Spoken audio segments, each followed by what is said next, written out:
Hi, everyone. I am so excited because I am speaking with author Laura Beers again. I don't even know how many times we've talked, Laura.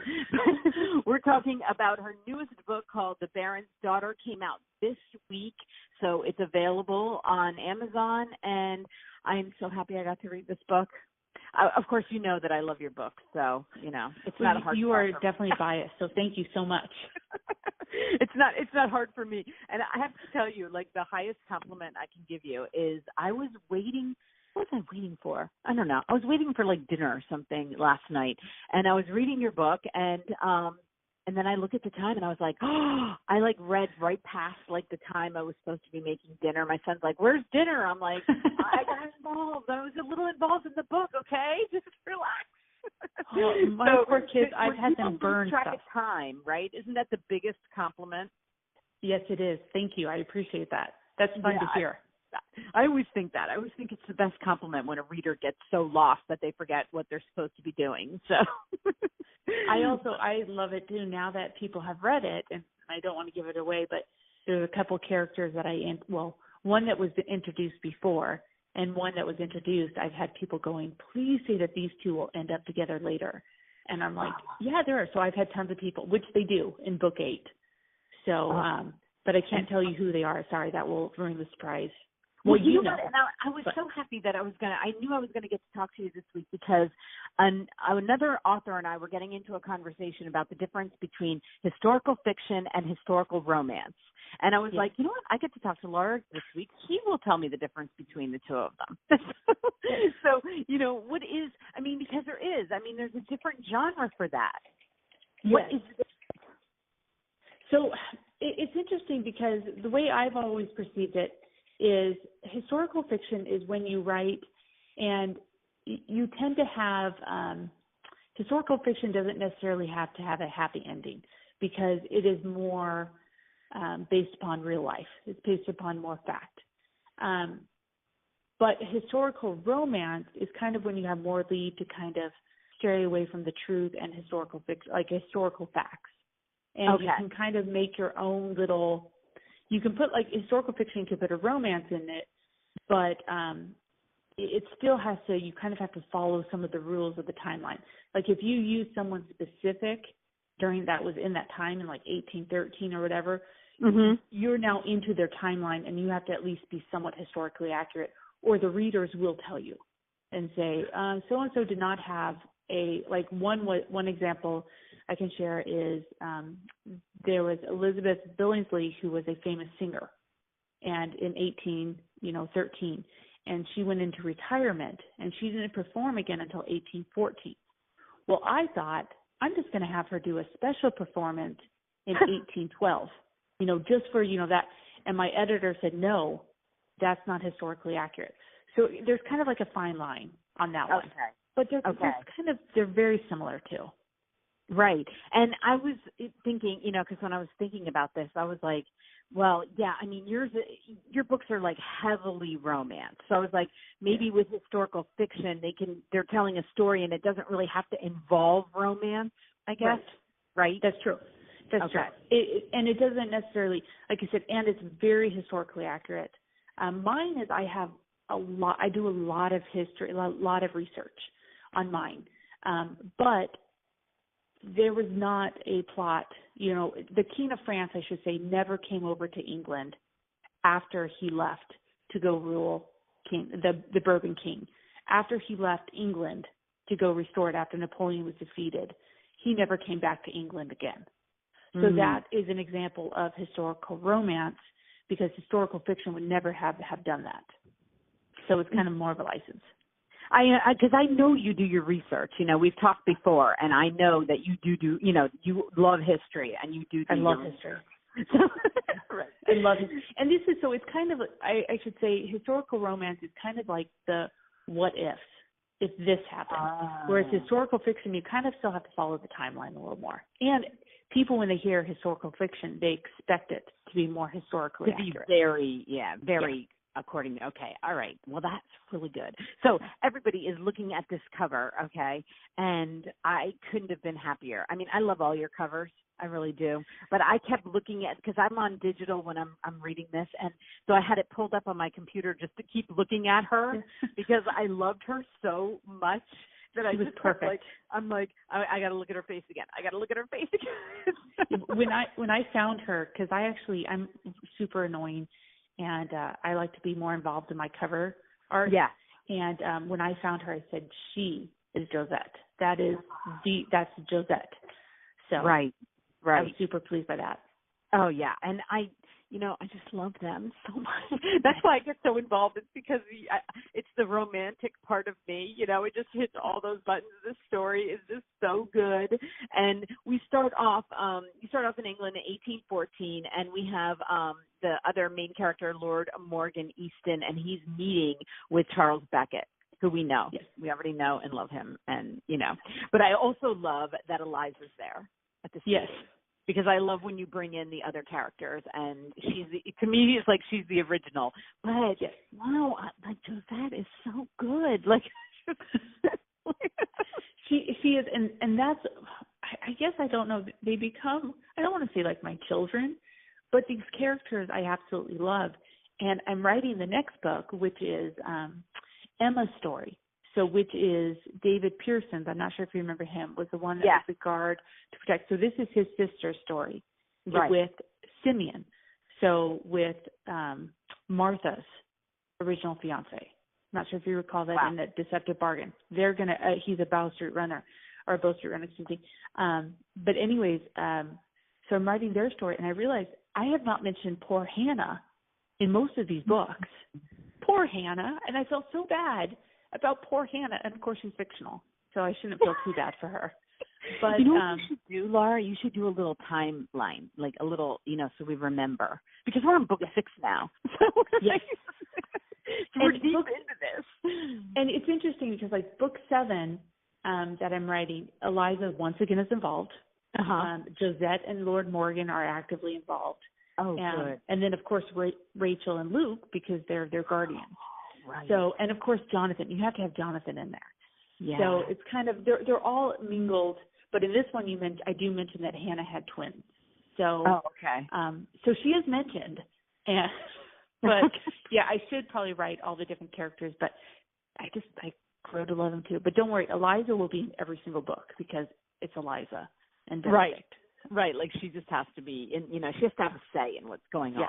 And approve, basically. And she's Shadow. She is like, Right. And it's book 8, the one so I'm writing book 7, and book 8 should be the final book. And that one, right now, someone discovers her identity. And so the entire team will be coming together to solve the problem. So you will see. I just love that these women, like, because, Eliza she was the original badass, okay? Like, that's what we love about her.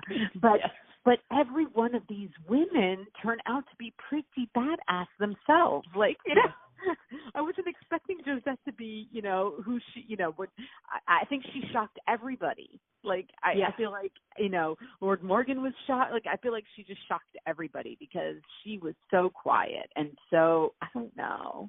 Yeah, she started off quiet. And, I mean, when you first meet her, she was living on the streets in the rookery, and she had nothing, and she was sad, and then she was kind of mad, more upset, and then she became this stellar, she loved what she did working at the school. She loved those girls.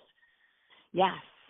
And I love at the end of the first chapter, when he arrives to tell her, so the premise of the book is they have to go to this party in France, but they got to go as married people. But the problem is that Josette can't stand Lord Morgan. But they've decided that she thinks she can't.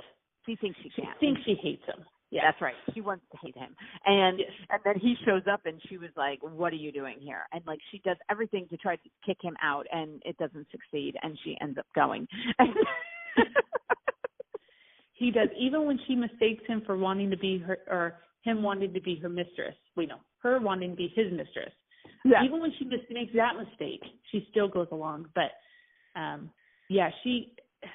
Lord Morgan always had an interest in her. He found her fascinating, but they both fought their attraction for so long. But Lord Morgan figured it out quicker. So I think I want a Lord Morgan in my life. I do too. Well, first of all, he's happy. He cares for her. He's a caring person. He's a gentleman. But gosh, in my mind, he's super attractive. So I would like the Lord Morgan as well. Yeah. Oh yeah, but the way he's like so tender with her. Yeah. And like I'm like, oh yes. Wouldn't that be nice? And of course I love the ending, and I'm not going to give away the ending, so go read it yourself, because you have to read the book to see the ending, and it was perfect. And I always know what I'm going to get with your books anyway, but I say this all the time. I'm like, okay, this one's my favorite. but I always say that to you, don't I? I always say that to you. That's true. Well, and it's funny because my publisher is like, because this one, The Baron's Daughter, was by far my longest book. And my publisher's like, you got to find a way to make it shorter. But then I couldn't, because I'm like, I can't. And so my next, it seems like as I'm writing these stories, I just want them to go on, because you just love these characters and you want them to have a happily ever after. And I want everyone to have a happily ever after. Right, and you got to get there. But you know what? All your publisher has to do is go on Amazon and see this book came out this week, and you are on 5-star reviews. So I think that I don't think anybody else is complaining. No one else, and he's not too. I just don't mean. I guess they're over 100,000 words. So as my sister says, too many words. Too many words. I don't know. You know what? I only think that way if I get bored. But I was not bored. Like, I wasn't skipping words. I wasn't skipping pages. Like I said, I got so into it that, the only time I say it should be tighter is if I start drifting. But I wasn't drifting at all. So I think it was absolutely perfect. Oh, thank you so much. That makes me super happy too. So thank you.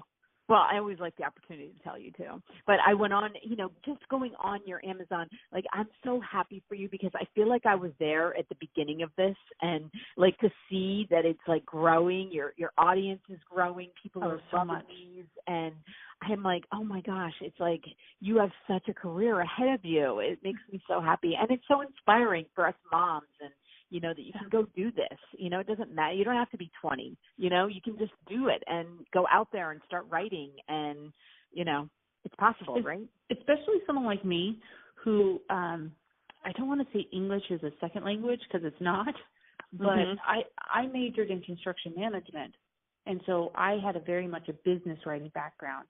And then I was a stay-at-home mom for 11 years, so most of my writing thing were basic emails to people or text messages. And then all of a sudden I decided I'm going to write a book. And it was definitely a learning curve. And that's why you hire an editor and a publisher, or then you get a publisher and stuff like that. But if I can do it, literally anyone can write a book. You just need an idea. Yeah, and that's why I find you so inspiring, because I would do the exact same thing. I mean, I was a stay-at-home mom for so many years, and then we kind of wake up and we're like, so what do we want to do with the rest of our life? Because you know what? In this day and age, we do still have another life. Like, it's not over when we're done raising our kids. Like, and that's why when like seeing you on this journey, I'm just so proud of you, and I enjoy your book so much. And I'm like, oh my gosh, where's she going to go from here? Like, it's so exciting to watch. It's so much fun, and I don't know, with the Becca Files, I think I could continuously keep going, but I think number 8 is good enough in the series. But then my publisher's like, so what is your next series? I'm like, I don't think I'm ready to say goodbye to Eliza and all of them, but we shall find out. And I've had people who have reached out to me and said, I love giving these books to my daughters. Yeah, because they are strong, capable women, and I do believe I know a lot of women were repressed back then, and all the other issues that they had because they were more property. But I do believe there were strong women back then. Absolutely. So. You know what? That is such a good, because I was a homeschooling mom, and when I was homeschooling my daughters through junior high school, and you would go into like the Barnes and Noble, and this was, 10 years ago, and it was like paranormal. I was like, I was scared of that YA section. Okay. So finding good books for my daughters to read it was a difficult task, and I would definitely say you could have a high school, there's nothing there's nothing in it. You can't say, oh, well, you have to skip that part. You don't have to skip any part. Right. There's nothing to skip.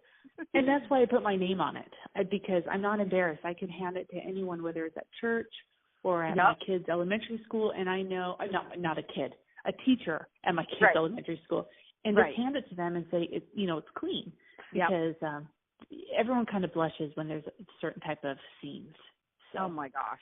It's funny because some people ask me about a genres that I don't read, and they'll say, well, you never do these kind of books. I'm like, I can't read and a lot of times I listen to books and I'm like, I don't want to listen to I might be around my kids. I might be around my grandkids. I just don't do that to myself. I just don't. I don't torture myself in that way. Do you really have grandkids? How old are your grandkids? Because you look amazing. Oh, I have 9 of them. Oh my goodness, you look amazing. Oh, thank you. Well, my how old are they? 6. They came in groups. My first 3 children each had 3 children, so they kind of competed pregnant. Somebody was always pregnant in the last 6 years, but nobody's pregnant anymore. So I think they might be done. I don't know. Now we have to wait for the rest of them to get older. But because I have 6 children, so your odds go up the more children you have of how many grandchildren you're going to have. But they all kind of came in at the same time, and and I have a lot of granddaughters, so I always look for books that are clean, and and I appreciate it. I mean, it's a good, like I said, they're an amazing story, and I don't know if I'm going to be willing to give these up at 8, but who knows? We'll see, right?